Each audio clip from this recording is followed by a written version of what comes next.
Meus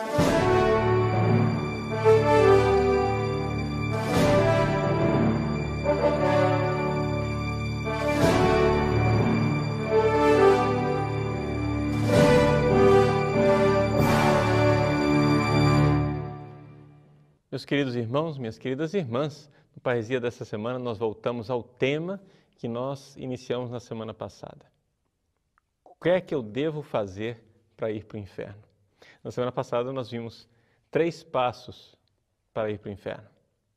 O primeiro, o orgulho e a vaidade, que é o pecado original de Lúcifer. Sereis como deuses. E aqui, sendo como um Deus, eu quero ser original, eu quero ser o Criador do céu e da terra, não quero seguir documentos do magistério e nem pensamentos igual dos outros. O segundo passo é o passo de não mais temer a Deus, mas começar a temer a opinião dos outros. O que é que os outros pensam de mim? Então você vai nesse movimento vaidoso de querer agradar a plateia. Mas até aí, você é um pecador comum. Você é um pecador que ainda tem chance de se arrepender, porque o seu coração ainda não se endureceu. Existe um momento na história da caminhada de uma pessoa em que o coração dela se endurece e é neste coração duro que se encontra ali o material para a pessoa ser condenada ao inferno. Em que consiste isso? Trata-se do pecado contra o Espírito Santo. Jesus diz que o pecado contra o Espírito Santo é um pecado que não tem remissão. É um pecado que não tem perdão. Você vai dizer, mas, padre, como pode ser um pecado que não tem perdão? Se Deus é infinita misericórdia, Ele quer perdoar sempre. Sim, Deus quer perdoar sempre.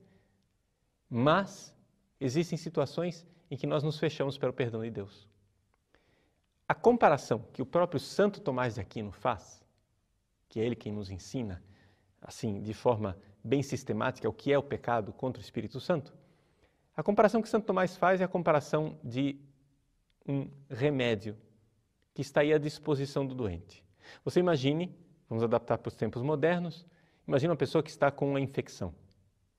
E está ali à disposição dele uma série de antibióticos que ele pode tomar para se livrar dessa infecção.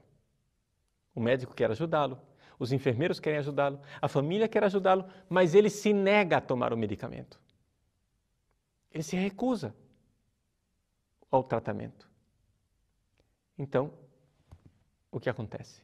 Aquela doença que em si era curável, tornou-se uma doença mortal, mortífera, fatal. Assim é o pecado contra o Espírito Santo. O pecado contra o Espírito Santo é um pecado onde a pessoa rejeita os remédios de Deus. Ou seja, a pessoa rejeita aquilo que levaria ela ao perdão. Veja só, se uma pessoa comete o adultério, ela não está pecando contra o Espírito Santo. Por quê? Porque dentro do pecado do adultério, não existe nada que impeça de ela se arrepender e voltar para Deus. Mas o pecado contra o Espírito Santo constitui um pecado que tem dentro dele algo que me impede de sair da situação de pecado. É aquilo que nós chamamos de endurecimento do coração, uma esclerocardia. Não é? O coração fica duro, como aquele coração do faraó que rejeitou Deus. Como o coração de Satanás, que não tem mais salvação, porque ele se endureceu. Ou seja, quando Deus criou os anjos, Deus deu aos anjos a graça necessária para que os anjos o obedecessem, ficassem com ele, aceitassem o seu plano de salvação. Alguns anjos rejeitaram essa graça. Deus continuou dando a graça, mas eles foram endurecendo cada vez mais o coração. Esse é o resultado estranho de pessoas que, diante do amor de Deus, parece que ficam ainda piores. Esse é o pecado contra o Espírito Santo, esse endurecimento do coração. Então, quais são os tipos de pecado contra o Espírito Santo? Santo Tomás de Aquino elenca 6 tipos de pecado contra o Espírito Santo. Os primeiros 2 pecados são contra propriamente a ajuda de Deus, mais diretamente. Ou seja, Deus, Ele é a nossa esperança. Ele é a nossa salvação. Agora, quem peca contra o Espírito Santo pode pecar, número 1, de desespero ou, número 2, de presunção. O que são esses 2 pecados? O pecado do desespero. O sujeito não espera mais a salvação. Ele diz assim, eu pequei, mas o meu pecado é tão grande, tão grande, tão grande, que nem Deus pode perdoar. Talvez esse tenha sido o pecado de Judas. Talvez Judas tenha caído em si. E de fato o Evangelho nos dá sinais de que isso provavelmente aconteceu. Ele foi lá e tentou devolver as 30 moedas, mas já era inútil, era impossível devolvê-las. Ou seja, devolvê-las era possível, mas era impossível voltar atrás, o mal já estava feito.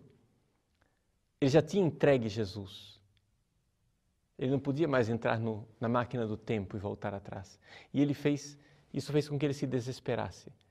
Ou seja, talvez Judas tenha olhado para o seu pecado como impossível de ser perdoado. E isso endureceu o seu coração. Isso fez com que ele caísse nesse terceiro passo do pecado contra o Espírito Santo. Ou seja, o pecado de quem diz, Deus já não pode mais me perdoar. Ou seja, vejam o que é que está atrás. Eu sou tão grande e Deus é tão pequeno. Meu pecado é maior do que a misericórdia de Deus. Entenderam o absurdo? Mas é esse tipo de pensamento de orgulho que iniciou lá atrás, no primeiro passo, na vaidade, que então chega ao ponto crucial de endurecimento do coração. Segundo pecado contra o Espírito Santo é a presunção. Ou seja, a presunção da salvação sem mérito. O que quer dizer isso? Eu vou ser salvo mesmo. É a história do Deus que é vovô, né? O vovô bondoso, o Papai Noel. Deus vai me dar o presentinho mesmo que eu não mereça. Deus vai ser sempre bonzinho comigo e eu vou para o céu, até mesmo contra a minha vontade. Mas isso não é real. Deus não quer escravos, Deus quer filhos. E Ele respeita a nossa liberdade como Ele respeitou a liberdade de Satanás. Deus sofre com isso, mas Ele respeita. Deus, como é demonstrado no Evangelho, Ele deixa que o filho pródigo saia de casa. Mas o filho pródigo que saiu de casa e pecou, ele ainda não tinha o coração endurecido e é por isso que ele foi lá pedir perdão. O filho pródigo saiu de casa e Deus deixou que ele saísse de casa. Ele usou sua liberdade de forma inadequada e Deus deixou que ele usasse sua liberdade de forma inadequada. Mas quando ele estava na sua miséria, no fundo do poço, ele se arrependeu e voltou. O coração dele não tinha endurecido ainda. Pois bem, o pecado da presunção da salvação é o pecado que seria a pessoa dizer, não, Deus vai me salvar. Não importa o que eu fizer, eu posso aprontar, pecar, matar, ludibriar. E isso, infelizmente, gente, é um pecado que está cada vez mais comum. O pecado da presunção.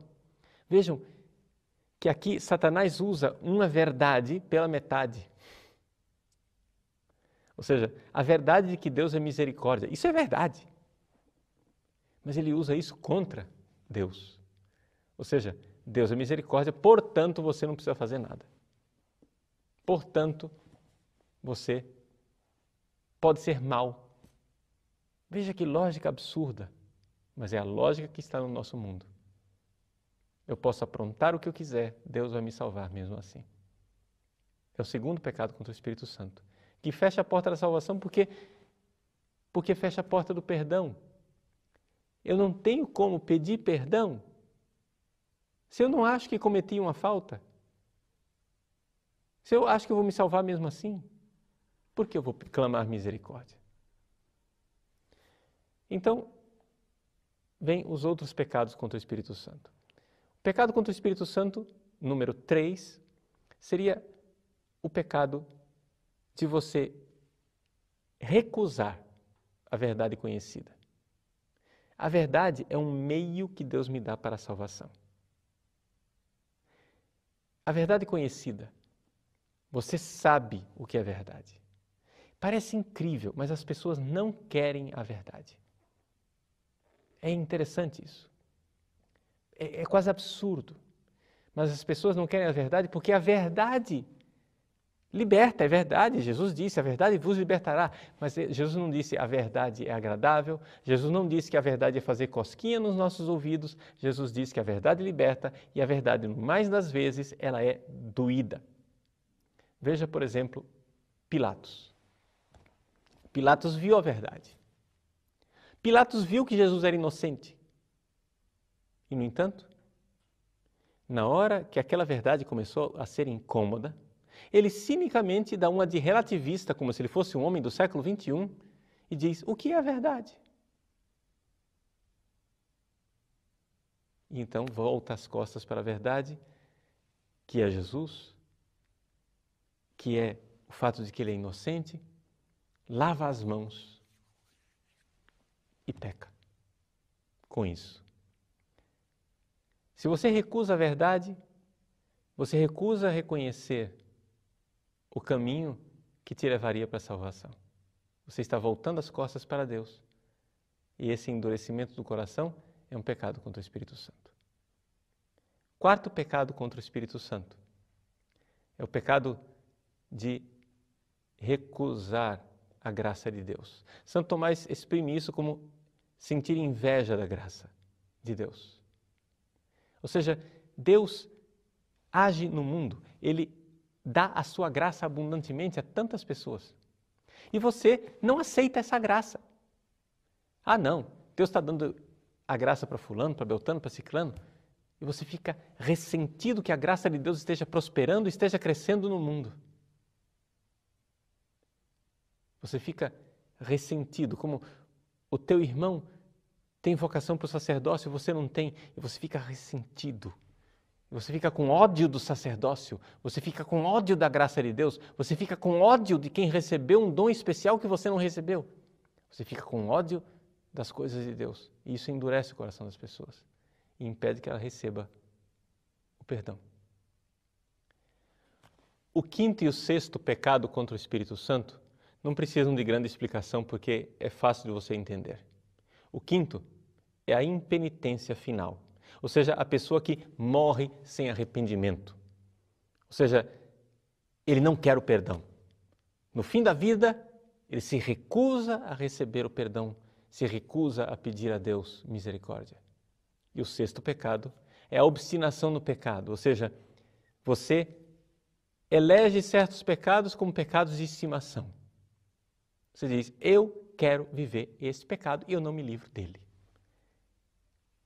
A impenitência final e a obstinação no pecado são duas formas claras para se ver que uma pessoa endureceu o seu coração.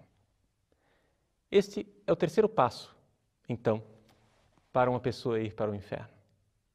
O coração fica endurecido. Vem a pergunta, Padre, é verdade que o pecado contra o Espírito Santo não tem perdão? Bom, Deus quer perdoar. Mas será que eu já cometi esse pecado, Padre? Se você está preocupado, se você já cometeu o pecado contra o Espírito Santo, é um sinal de que você não cometeu. Porque quem cometeu esse pecado está tão endurecido que não tem essa preocupação. Não está de joelhos pedindo perdão, como provavelmente você está. Continue essa atitude, chore seus pecados todos os dias e você tem a maior certeza de que você jamais pecará contra o Espírito Santo. Deus abençoe você.